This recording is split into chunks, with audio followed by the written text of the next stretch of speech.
샬롬 할렐루야. 욥기 1장 1절에서 7절입니다. 우스 땅에 욥이라 불리는 사람이 있었는데 그 사람은 온전하고 정직하여 하나님을 경외하며 악에서 떠난 자더라. 그에게 아들 7과 딸 3이 태어나니라. 그의 소유물은 양이 7,000마리요 낙타가 3,000마리요 소가 500결이요 암나귀가 500마리이며 종도 많이 있었으니 이 사람은 동방 사람 중에 가장 훌륭한 자라. 그의 아들들이 자기 생일에 각각 자기의 집에서 잔치를 베풀고 그의 누이 3명도 정하여 함께 먹고 마시더라. 그들이 차례대로 잔치를 끝내면 욥이 그들을 불러다가 성결하게 하되 아침에 일어나서 그들의 명수대로 번제를 드렸으니 이는 욥이 말하기를 혹시 내 아들들이 죄를 범하여 마음으로 하나님을 욕되게 하였을까 함이라. 욥의 행위가 항상 이러하였더라. 하루는 하나님의 아들들이 와서 여호와 앞에 섰고 사탄도 그들 가운데에 온지라. 여호와께서 사탄에게 이르시되 네가 어디서 왔느냐? 사탄이 여호와께 대답하여 이르되 땅을 두루도라 여기저기 다녀왔나이다. 아멘. 욥기 강의 첫 번째, 욥의 마음 됨됨이와 그가 받은 축복, 그리고 사탄의 정죄입니다. 욥의 마음 됨됨이와 그가 받은 축복, 그리고 사탄의 정죄에 대해서 살펴보겠습니다. 많은 사람들이 욥에 대해서 오해하여 말하기를 하나님께서 순전하고 정직한 욥을 아무 이유 없이 시험하시고 고난을 주셨지만 욥은 잘 통과해서 갑절의 축복을 받았다. 그러니 우리도 연단을 받을 때 하나님의 응답의 때를 묵묵히 참고 기다리면 된다라고 가르칩니다. 그러나 사랑이시며 선 자체이신 하나님께서 어찌 까닭 없이 사람에게 고난을 주시겠습니까? 하나님께서는 욥이 영적인 신앙으로 발전하지 못하고 정체되어 있을 때에 연단을 허락하신 것입니다. 연단을 통해 본성 속의 악이 드러나게 하시고 결국 철저히 회개하여 마침내 영적인 신앙 안으로 들어올 수 있도록 인도하신 것이지요.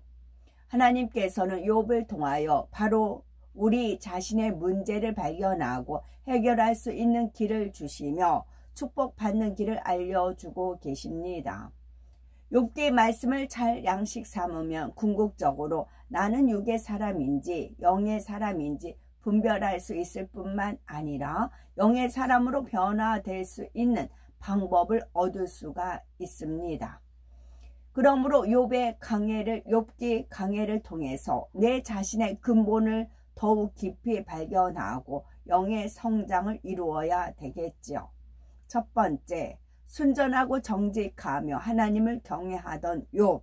욥기 1장 1절은 우스 땅에 욥이라 이름하는 사람이 있었는데 그 사람은 순전하고 정직하여 하나님을 경외하며 악에서 떠난 자더라 말씀합니다. 순전하다라는 단어를 국어사전에서 찾아보면 순수하고 완전하다라고 풀이하고 있지요. 그러나 하나님께서 말씀하시는 영적인 의미의 순전함은 깨끗한 마음 안에 영의 열매가 가득 담긴 상태입니다. 깨끗한 마음 안에 영의 열매가 가득 담긴 상태가 순전함입니다. 욥은 이런 영적인 순전함을 온전히 이룬 것은 아니었지요. 아버지 하나님 편에서 보실 때 온전한 순전함에는 미치지 못하지만 그래도 선한 마음으로 온유함을 힘써 행하였기에 순전하다 인정해 주신 것입니다. 다음으로 하나님께서 욥을 정직하다라고 말씀하셨지요. 세상 사람들은 거짓말하지 않고 남을 속이지 않으며 신용을 지키는 사람을 정직하다고 합니다. 즉 사람은 외적인 모습을 보고 정직하다 또는 정직하지 않다라고 말하는 것이지요.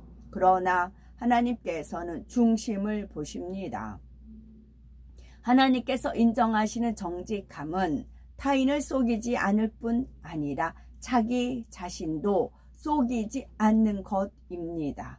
자신을 속이지 않는 사람이라면 타인을 속일 리는 더더구나 없고 타인에게 신뢰할 일도 없습니다. 타인과의 약속은 물론 자기 자신과의 약속도 반드시 지키지요. 마음속으로 이렇게 해야지 하고 자신과 약속했을 뿐 어느 누구에게도 그 약속한 바를 얘기하지 않았다 해도 변개함 없이 그대로 지키는 사람을 하나님께서는 정직하다고 말씀하십니다. 욥이 이처럼 정직한 사람이었던 것이지요. 또한 욥은 하나님을 경외하는 사람이었습니다. 하나님을 경외하는 사람은 결코 진리에 어긋나는 행동을 하지 않습니다. 잠언 8장 13절에 여호와를 경외하는 것은 악을 미워하는 것이라 말씀한 대로 악은 모양이라도 버려 나가지요. 마침내 악은 모양이라도 버리고 영의 마음을 이루면 죄를 짓지 않으니 두려움 없이 하나님을 중심에서 사랑하게 됩니다. 그래서 더 깊은 경외함은 두려움이 아닌 사랑함으로 순종하는 단계이지요. 예수님께서는 하나님을 경외했기 때문에 그대로 순종하여 자신을 희생하였고 구약의 선지자들이나 예수님의 제자들도 하나님을 경외했기 때문에 자신은 온전히 죽어지고 헌신할 수가 있었습니다. 우리도 하나님을 경외하여 악에서 떠나며 더 나아가 깊이 사랑하여 생명도 드리는 순종의 사람으로 나올 수 있어야 되겠지요. 두 번째, 욥이 받은 축복은 본문에서 욥에 대해 하나님을 경외하며 악에서 떠난 자라 말씀했는데 이는 본성 속에 악까지 다 버렸다는 의미는 아닙니다. 스스로 깨달을 수 있는 악은 행치 않았고 최선을 다해 선을 쫓아 행했다는 것이지요. 이렇게 하나님으로부터 순전하고 정직하다 인정받고 그리하여 하나님을 경외하고 악에서 떠난 사람은 그릇이 크다 할 수 있지요. 영혼이 잘된 만큼 육적으로도 축복받을 그릇을 준비한 것입니다. 그러니 욥은 하나님께 큰 축복을 받아서 동방 사람 중에 가장 큰 자라 할 만큼 대부호였습니다. 자녀와 물질, 건강, 그 외 많은 축복을 받아 누릴 수 있었지요. 또한 욥은 큰 자로 인정할 만한 마음씀이나 됨됨이가 있어서 존경할 만한 기본 조건을 갖춘 사람이었습니다. 욥이 받은 복 중에는 가정의 화목도 있습니다. 욥기 1장 4절에 그 아들들이 자기 생일이면 각각 자기의 집에서 잔치를 베풀고 그 누이 셋도 청하여 함께 먹고 마심으로 말씀합니다. 욥이 순전하고 정직한 사람이었기에 그의 자녀들도 서로 화목하고 우애가 매우 좋았다는 것을 알 수 있습니다. 가장인 욥이 본이 되니 자연히 자녀들도 아버지를 보고 배우며 화목을 이루었던 것이지요. 그런데 욥의 자녀들 간의 사랑과 화목은 육적인 사랑이며 육적인 화목이었습니다. 이는 욥이 자녀들의 잔치를 치르고 나면 욥이 의뢰의 그들을 불러다가 성결케 하되 아침에 일어나서 그의 명수대로 하나님 앞에 번제를 드렸다는 것에서 알 수가 있지요. 욥의 마음 한편으로는 자녀들로 인하여 불안과 근심이 떠나지 않았습니다. 자녀들에게 하나님을 경외함이 없는 까닭이었지요. 그래서 혹시 자녀들이 하나님 앞에 합하지 못한 것이 있을까 염려되어 하나님 앞에 번제를 드려 죄를 속하곤 했습니다. 성령이 오시기 전인 구약시대에 살았으므로 자녀들을 위해 번제를 드리는 행함으로 성결케 했던 것입니다. 이러한 욥의 행사가 항상 변함이 없었으니 욥이 참으로 순전하고 정직하였으며 하나님을 경외하고 악에서 떠난 사람이었음을 알 수가 있습니다. 세 번째, 사탄의 정죄. 욥기 1장 6절에 하루는 하나님의 아들들이 와서 여호와 앞에 섰고 사단도 그들 가운데 왔는지라 했습니다. 그러면 하나님은 흠도 점도 없는 거룩한 분이신데 어떻게 악한 사단이 그 앞에 올 수가 있을까요? 이는 실제로 사단이 하나님이 계신 천국에 들어와 직접 대면했다는 것이 아니라 하나님께서 사단과의 대화를 허락하셨다는 의미입니다. 사단도 영이기 때문에 하나님의 허락하심 가운데 영으로 교통하여 대화가 가능한 것입니다. 하나님께서 사단에게 네가 어디서 왔느냐 물으시자 사단은 땅에 두루도라 여기저기 다녀왔나이다 라고 대답합니다. 사단은 삼킬 자를 찾아 두루 돌아다니다가 하나님 앞에 송사하러 나온 것입니다. 하나님의 말씀대로 살지 않는 사람들은 이미 원수 마귀에게 속해 있기 때문에 사단이 눈여겨볼 필요가 없습니다. 욥처럼 믿음이 있고 순전한 사람을 어찌하든 넘어뜨리고자 유념하여 살피는 것입니다. 사단이란 한마디로 루시퍼의 마음입니다. 사람의 생각을 통해 역사하는 존재로서 실질적인 형태는 없습니다. 사단은 루시퍼가 가진 어둠의 능력을 그대로 담고 있어서 사람들로 하여금 악한 생각과 마음을 갖게 하고 악을 행하게 합니다. 사단은 마치 공중에 수없이 퍼져 있는 전파와 같이 그 마음과 능력을 계속적으로 공중에 퍼뜨립니다. 전파가 수신 안테나를 만나며 즉시 접속되듯이 사단이 퍼뜨려 놓은 어둠의 마음과 생각과 능력도 받아들일 준비가 된 사람들에게 역사합니다. 이때 수신 안테나의 역할을 하는 것이 사람의 마음 안에 있는 어둠 곧 비진리입니다. 예를 들어서 마음 안에 있는 미움의 속성은 사단이 공중에 퍼뜨려 놓은 미움이라는 전파를 받아들일 수 있는 수신 안테나 역할을 합니다. 사단이 퍼뜨려 놓은 어둠의 전파와 사람의 마음에 있는 비진리라는 안테나의 주파가 맞으면 사단은 생각을 통해서 즉시 어둠의 능력을 불어넣습니다. 문신, 타투도 일종의 유행이에요. 유행에 물결을 타는 겁니다. 너나 저나 할 거 없이 문신을 하는 이유가 유행이라는 그 흐름을 퍼뜨려 놓은 겁니다. 예전에 그 청바지 찢어서 입는 거 있잖아요. 청바지 지금도 간혹 찢어서 입는 거. 그래서 어디서 그 파리 패션쇼, 파리인지는 모르겠지만 어쩌나 패션쇼에서부터 시작이 됐잖아요. 그러면서 이제 청바지 찢어진 거 있고, 또 문신은 연예인들이 가수라든가 그런 연예인들이 문신을 하기 시작을 하잖아요. 그걸 보면서 나도 저렇게 하고 싶다 그런 생각을 불러일으키잖아요. 그러나 우리는 몸에 무늬를 놓지 말라 그런 하나님 말씀이 있기 때문에 우리는 가감히 안 하지만 그런 이제 방어가 되지만, 그렇지 않은 사람은 유행을 따라 가는 겁니다. 이로 인해서 비진리의 마음이 강한 힘을 얻으면, 그래서 이 세상을 사랑하지 말라는 겁니다. 이 세상을 사랑하면 그 속에 아버지 하나님 사랑이 없다 했잖아요. 세상을 사랑하면 사랑하는 걸 쫓아간다는 거예요. 그러니까 이 세상을 사랑하지 말라는 겁니다.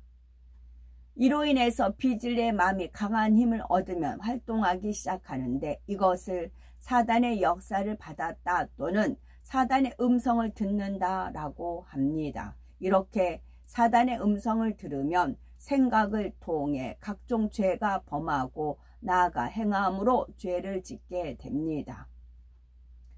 사단은 사람이 진리에서 떠나 죄를 짓거나 진리에 합하지 않았을 때 밤낮을 가리지 않고 하나님께 찬송합니다.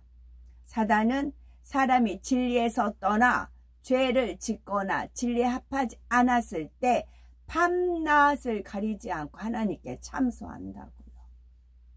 그 증거를 댑니다. 그러면 하나님께서 하나님께서 외면하실 수밖에 없어요.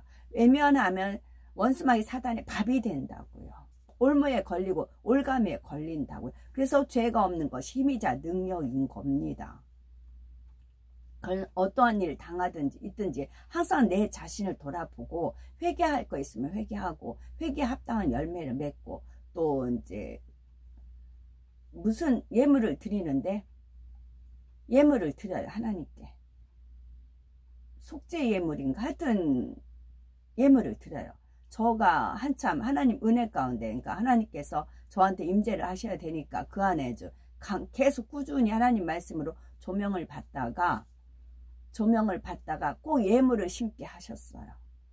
이제 전에도 예를 들어 드렸는데 저희 처대가 많이 이렇게 아프고 그랬거든요. 그러면 처대가 이제 목사님 기도를 받고 이제 나섰어요. 잠시 일시적인 효과였습니다. 그러면 이제 감사합니다 해요. 그러면 말로만 감사하면 되나요? 예물을 드려야죠. 감사의 표현을 하나님께 해야죠. 그러다 보면은 하나님께서 말씀을 조명해 주시죠. 10명의 문둥병이 예수님께 치료를 받았잖아요. 이제 기도를 받았잖아요. 받고 그 자리에서 낫은 게 아니고 돌아가다가 한참을 돌아갔겠죠. 돌아가다가 본인들이 낫은 거를 발견했어요. 그럼 나머지 사람들은 돌아와서 감사가 아니고 그냥 그 길로 간 겁니다. 계속 가던 길 갔어요. 나 나섰네. 신나 하면서 갔어요. 한 명만 되돌아왔어요. 한 명만 되돌아와서 예수님께 감사를 했어요. 그랬을 때 나머지 9은 어디 있느냐 그런 표현을 쓰셨잖아요. 이 말씀이 떠올려 주시는 겁니다. 하나님 말씀을. 그러면 10명 중에 나는 하나가 되어야 되겠다 말씀을 읽던 중에 그런 마음이 들잖아요. 그럼 이 대목을 떠올려 주세요. 그러면 자기가 낯선 걸 보고 감사해서 예수님께 와서 마음의 감사를 표현을 했잖아요. 그 한 명을 찾으시는 거죠. 그랬을 때 맞다. 내가 감사합니다. 마음만 품은 뭐에 행함으로 온전함을 나타내야지. 그래가지고 그 중에 이제 저는 생활비가 타서 쓰는 입장이고 그냥 빠듯하게 그런 정말 쑥 뜯어 먹고 남을 캐서 먹고 그런 상황이었기 때문에 그랬기 때문에 그 당시는 이제 2만원 제 수중에 2만원이 있었어요. 2만원 이제 빳빳한 거 해서 예물을 하나님 앞에 드렸죠. 그런 식으로 하나님께서는 행함으로 온전케 해주셨던 겁니다. 그것도 당연히 잊었지만 25년 전에 아버지 하나님께서 그런 저희 행함 모든 것을 말씀에 비추어서 준해서 이렇게 풀어주실 때 떠올리게 해주셨다는 거죠. 그 행함을 기뻐 받았다 그러셨던 거지요. 그래서 사단은 사람이 진리에서 떠나 죄를 짓거나 믿음으로 행하지 않는 것이 죄라 했어요. 이런 믿음이 주어졌어요. 내가 이렇게 해야 되겠다 믿음이 딱 주어져. 그러면 믿음대로 행해야죠. 근데 믿음대로 행하지 않으면 죄가 된다고요. 그럼 사단의 올무에 걸린다고요. 믿음이 주어졌잖아요. 믿음으로 행하지 않는 건 죄라 했잖아요. 믿음이 주어졌으면 믿음대로 행해야죠. 그러니까 그 10명의 치료받은 민둥병에 그것이 제 마음에 믿어졌어요. 한 명은 돌아왔으면 나도 그런 사람이 되어야 되겠다라는 믿음이 주어졌어요. 근데 행하지 않아요. 그럼 죄가 되는 거예요. 그래서 믿음을 행했을 때 온전함을 이루는 겁니다. 그리고 그 다음 단계를 하나님께서 이끌어 주시는 것이고요. 그래서 사단은 사람이 진리에서 떠나, 그러니까 어떻게든지 진리에서 떠나가게끔 하는 겁니다. 비진리를 짓게끔 하는 겁니다. 그래야 지가 밥이 되니까. 뱀은 흙을 종식토로 먹을지라 했잖아요. 우리는 흙으로 지음을 받았잖아요. 그래서 우리 흙을 먹고 살기 때문에, 죄를 먹고 살기 때문에 그래요. 그게 영계의 법입니다. 그래서 집안에 쥐든 바퀴벌레든 이렇게 있으면 먹을거리가 없게끔 해야 된다고 하잖아요. 먹을거리가 아예 부스러기라든가 그런 게 없어야 바퀴벌레가 이제 기식을 안 하잖아요. 먹을 것이 없어야 떠나잖아요.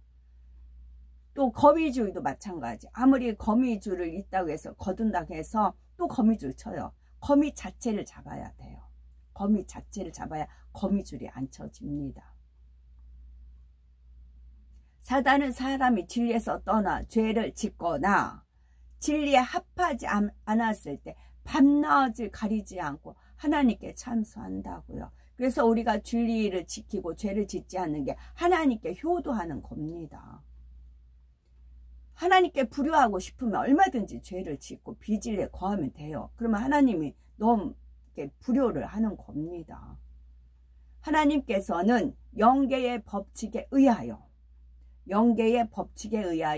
공의롭게 다스리심으로 하나님 보시기에 비진리를 행하면 원수마귀 사단을 통해 시험을 허락하실 수밖에 없습니다.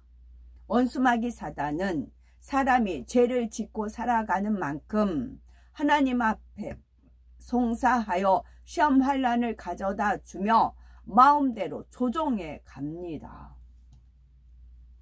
하나님 탓이 아니고 다 내 탓이라고요. 마음대로 조종해 간다고요. 그러나 하나님 말씀 안에 순종하여 악은 모양이라도 버리며 빛 가운데 살아가는 사람은 만지지도 못합니다. 그래서 하나님 말씀을 알아야 되는 겁니다. 무엇이 죄인지 죄가 아닌지, 무엇이 진리인지 비진리인지 이것을 알아나가야 됩니다. 요한일서 5장 18절에 하나님께로서 난 자마다 번제치 아니하는 줄을 우리가 아노라. 하나님께로서 나신 자가 저를 지키시며 악한 자가 저를 만지지도 못하느니라 말씀한 대로입니다. 여기서 요한일서 5장 18절 18은 욕하면 18 막 그렇게 욕을 하잖아요. 범죄하면 18이 되는 거예요. 범죄하면 18이 되는 겁니다. 그런데 범죄하지 않으면 18을 1 더하기 8하면 9예요. 9는 진리예요. 진리라는 히브리어 숫자를 이렇게 풀면 9라고 되어 있고 9를 거꾸로 하면 6은 비진리이고요. 18이 되느냐 9가 되느냐 같은 상황에서 내가 주어진 바둑알에서 오목두기라고 하셨어요. 오목두기. 그래서 바둑알 하얀색과 검정 건 사단, 하얀 거는 하나님 편. 진리냐 비진리냐. 오목두기. 우리 인생은 오목두기라고 하셨거든요. 제가 바둑은 모르고 오목두기는 이렇게 오목은 두었거든요. 오목은 다 누구나 두잖아요.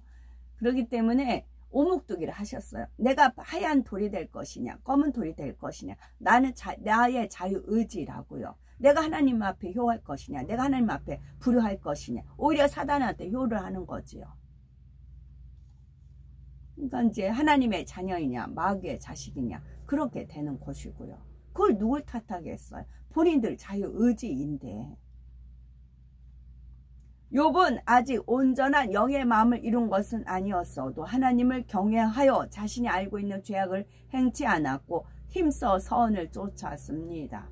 하지만 우리는 명백한 비진리임을 알면서도 버리지 않고 이런저런 이유를 대며 왜 내게는 축복 주시지 않는가 응답 주시지 않는가 하고 불평하지는 않으시는지요.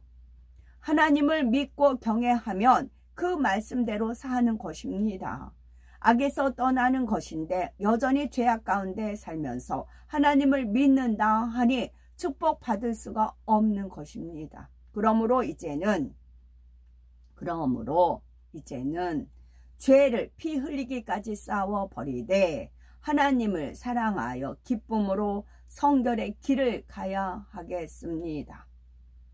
피 흘리기까지 싸워버리 다시 되살아난다고요. 욥의 모습과 내 자신을 비교하여 내가 어찌하면 하나님 앞에 합한 자가 되고 사단의 송사를 받지 않고 믿음으로 세상을 이기며 영적인 성장을 이루어 하나님의 축복을 받아 영광을 돌릴지 하나하나 터득해 나가시기 바랍니다. 그리하여 욥이 연단 후 받았던 하나님의 크신 사랑과 축복을 마음껏 받아 누리는 복된 우리가 되셨으면 참 좋겠습니다. 아멘. 샬롬.